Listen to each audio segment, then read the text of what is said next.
A day after Mr. Trump said he still favors a Muslim registry, President Obama made that more difficult. Elaine, while it hadn't been used in 5 years, he ended a program enacted after 9/11 that registered visitors from countries with active terrorist groups.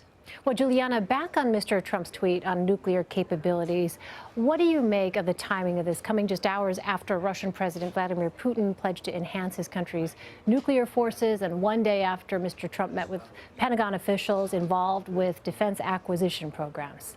Well, we really don't know what to make of the timing here, Elaine. The transition has not said what prompted this tweet, so it's really up to us to read the murky tea leaves here. You mentioned the meeting that the president-elect had yesterday. One of the military officials he met with is the officer who's in charge of who's responsible for nuclear weapons at the Air Force. And then also you have Russian President Vladimir Putin's speech, in which the language closely mirrors Trump's tweet. So I think one of the real takeaways here is that the president-elect's penchant for tweeting sows more confusion than it does to clarify his policies. And on that point, Julianna, it's interesting how this played out with Mr. Trump tweeting his message, followed by Jason Miller, Mr. Trump's newly named communications director for the White House, offering a clarification. Can we expect that to essentially be the norm now with how, in fact, messages get disseminated? Well, look, I mean, Jason Miller tried to clarify what the president-elect tweeted, but that added to some of the confusion. And so ultimately, it's up to President-elect Trump to really be the one to clarify what he's saying.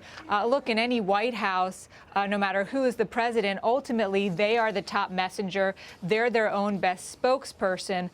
So when it comes to the president-elect's White House, we're going to have to wait and see. You know, we're in this transition period now where you still have President Obama and you have the president-elect. And so once he's president, these tweets are going to carry more weight, and they're probably going to provoke stronger responses from the international community.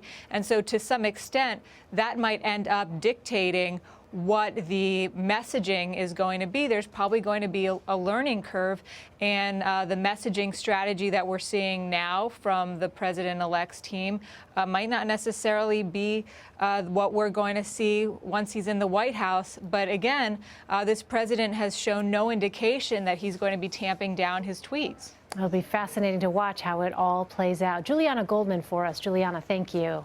You bet.